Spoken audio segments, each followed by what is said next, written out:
네, 어제 원세훈 전 국정원장의 재판도 있었습니다. 결심이었는데요. 검찰은 2013년 국정원 수사 당시 상당 부분 지워진 채 제출됐던 전 부서장 회의 녹취록을 증거로 내놨습니다. 검찰은 또한요, 원세훈 전 원장에 대해서 징역 4년에 자격정지 4년을 구형했습니다. 그렇군요. 이게 2심에서 사실은 법정 구속됐다가 대법원에서 풀어줬죠. 네, 파기환송됐습니다. 선거법 위반 부분, 공선법 위반 부분을 일부 무죄로 판결해가지고 다시 파기환송됐는데 이제 다시 지금 징역을 구형하는 거죠, 사연. 물론 뭐 선고가 아직 되지는 않았습니다. 네, 다음 달에 있습니다. 근데 이제 이게 이렇게 끌어서 파기환송이 오히려 도움이 안 된 케이스예요. 제가 보기에는 전 정권에서 파기환송되고 나서 선거법 위반, 그러니까 사실은 당시 국정원장이 선거법 위반이 되면 선거법을 위반한 국정원의 도움으로 박근혜 전 대통령이 당선된 게 되니까 국정원장의 선거법 위반 부분을 꼭 풀어주려고 했거든요. 굉장히 신경을 썼습니다. 그래서 실제 선거법 위반 부분 대법원에서 파기환송됐는데 그 사이에 정권이 교체돼 버렸네요. 그래서 새로운 자료들이 제출됐는데 그 새로운 자료도 아니죠. 원래 제출됐던 자료에서 지워졌던 부분을 복원해서. 네, 국정원이 복원해서 낸 겁니다. 대단한 내용이 많이 나옵니다. 그 내용을 한번 짚어보죠. 네, 어제 녹취록이 그래서 공개가 됐습니다. 이번 재판의 원인이 된 2012년 대선 개입을 대놓고 예고하는 지시가 있는데요. 원세훈 전 원장이 2011년 11월 18일 날 이렇게 말합니다. 내년도에 더군다나 큰 선거가 2개나 있는데 선거나 이런 걸 볼 때 정확한 사실, 그러니까 사실이 아닌 것으로 해서 선거에 영향을 주게 되는 것은 우리 원이 역할을 제대로 못하고 있다라고 지적하면서요. 온라인, 오프라인에서 대처해야 된다라는 이야기를 하고 있습니다. 뭐 그걸로 상징되는 구체적 내용들이 되게 많아요. 보면 2009년부터 이미. 예. 그렇죠. 지자체 선거 때 이미 후보를 잘 검증해야 한다 이런 얘기를 하거든요. 그렇죠. 국정원이 후보를 잘 검증해야 된다라는 이야기를 하고 있습니다. 그러니까 당신은 한나라당이죠. 그다음에 이명박 대통령 때는 한나라당이었고 박근혜 대통령 때는 새누리당이었고 지금은 이제 자유한국당으로 변했습니다만 한나라당의 선거 후보 검증을 국정원이 한 거예요. 이건 뭐 국정원장이 이렇게 말하고 있잖아요. 후보를 잘 검증해야 한다라는 말을 하고 이런 말도 하죠. 이게 현장에서 교통 정리를 잘해야 한다. 네, 그렇죠. 후보 선정할 때 너무 많이 나가면 안 된다는 취지입니다. 제 생각에는 이 현장에서 교통 정리 이런 것 같아요. 원하는 후보, 그러니까 국정원이 기본적으로 괜찮다고 생각하는 후보, 그리고 결국 그래서 한나라당이 낼 후보군이 난립할 수도 있잖아요. 그러니까요. 2011년 11월 달에 한 말이거든요. 바로 다음 달에 예비 등록이 있었습니다. 그러니까 후보들 중에 이제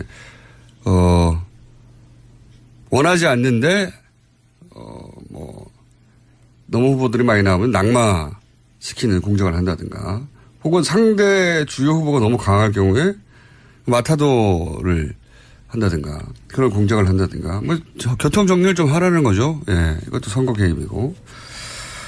굉장히 많습니다. 그 구체적인 내용들이. SNS에 보면, SNS로 실어 날르라. 표현도 아주 구체적입니다. 실어 날라라. 댓글 공작을 하라는 얘기죠. 그렇죠. 심리전이 중요하다. 우리 국민에 대한 심리전이 중요하다라는 말도 있고요. 원래 심리전 되는 게 대북 심리전 하라는 건데, 국민을 적으로 다루는 거죠. 예. 대남 심리전 혹은 뭐 국민 심리전. 전쟁 때 적을 상대로 하는 심리전을 자국민을 상대로 한 거예요.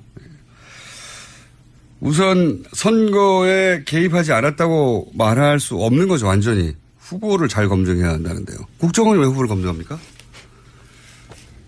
그리고 국정원이 왜 현장에서 교통정리를 해요? 당시 철저한 한나라당의 신부름센터 역할을 한 거고요. 정치 신부름센터 역할을. 이거 외에도 내용이 굉장히 많아요. 보도된 걸 보니까. 네, 언론 보도에 대해서도 선제적으로 대응해야 된다. 여론 형성 개입하라라는 이야기도 하는데요. 2009년 12월 회의에서는 기사가 난 다음 보도를 차단시키겠다는 건 무슨 소리냐 하면서 기사 나가는 걸 미리 알고 못 나가게 하든지 아니면 기사 잘못 쓴 보도 매체 없애버리든 공작하는 게 여러분이 할 일이다. 이렇게 강조하고 있습니다. 공작이라는 단어는 저희가 한 게 아닙니다. 원세훈 전 원장의 직접적인 말입니다. 보도 매체를 없애버리는 공작을 하는 게 국정원이 할 일이라고 훌륭하지 않습니까? 근데 이게 이제 이런 거거든요. 국정원을, 취재원으로 하는 기사도 있어요. 국정원을 상대로 취재해서 기사를 내는 경우도 있는데, 그게 아니고 국정원이 원하는 기사를 밀어내라는 거잖아요. 언론사에. 그렇죠. 못 나가게 해야 된다라는 거. 혹은 원하지 않는 걸 못 나가게 한다든가. 왜냐면은, 그런 얘기도 나오거든요. 국정원이 원하는 기사를 미리 준비했다가 내보내라. 이런 얘기도 나오거든요. 이렇다는 얘기는 이제 언론사 담당이 있다는 얘기고. 그리고 국정원이 원하는 뉴스를 사건이 터지기 전에 밀어낸다.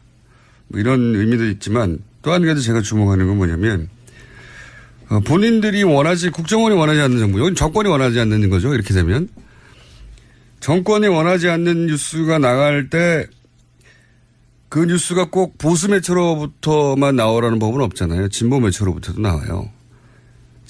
그런데 이제 이때까지 이 사례들을 보면 진보 매체도 국정원의 의도가 들어간 일종의 잘못된 정보거나 역정보거나 그런 거를 받아서 그것이 특종인 줄 알고 보도하는 진보 매체의 실수나 오류도 있어요. 여기서 구체적으로 거론하긴 그런데, 여하간 자기들이 원하지 않는 정보는 나가지 않게 하고, 원하는 정보를 밀어내고, 또 때로는 역정보나 잘못된 정보를, 정보 교란의 목적이죠. 심지어 기본적으로. 매체를 없애버리라는 공작을 하라라는 지시도 하고 있습니다. 그렇게 해서 없어진 매체가 있는지 모르겠는데, 역정보도 있고, 뭐가 정보가 맞는지 정보를 교란하는지, 정보 교란의 목적으로 뉴스를 진보 매체 주는 경우도 있고, 매체를 또 이렇게 상대했고, 그리고 또 이제 오프라인에서는 보수단체를 지원하라 이런 얘기가 많이 나오죠. 네, 2009년 6월 19일 녹취록 보면 보수단체에 대한 운영비 지원 문제 다시 재검토하세요 라면서 자유총연맹이라든가 이런 데는 구청 같은 데도 다 사무실 제공해주고 예전에 그랬다라는 이야기도 하고 있습니다. 그리고 이제 뭐 노조를 없애버려라. 예. 그리고 뭐 전교조, 공무원 노조, 민노총. 다 언급하고 있습니다. 예. 노조를 사실은 말살하라는 전략이죠. 이게 근데 이명박 정부 때 그랬다는 겁니다. 그러면 그 다음에 사실은 훨씬 더 우리는 심한 사건들을 많이 봤는데 국정원이 박근혜 정부 때는 이런 짓을 안 하고 바뀌었을까요? 이명박 정부 때 그랬다는 겁니다. 이게 다. 네, 속칭 건전단체라고 부르면서 자신들이 지원을 좀 해야 된다라는 이야기가 계속해서 나옵니다. 국정원 문건의 일부만 나왔을 뿐인데, 예. 우리가 그럴지도 모른다고 우려했거나 상상하던 게 국정원장의 입으로 다 나오는 거죠, 지금. 예.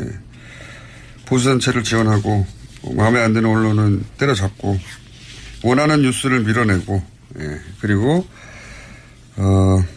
새누리당, 지금 자유한국당이죠. 자유한국당 후보들은 교통정리를 해서 국정원이 원하는 후보를 내고, 그런 얘기들이 국정원장 입에서 나왔고 그 녹취록이 이제야 공개가 됐습니다.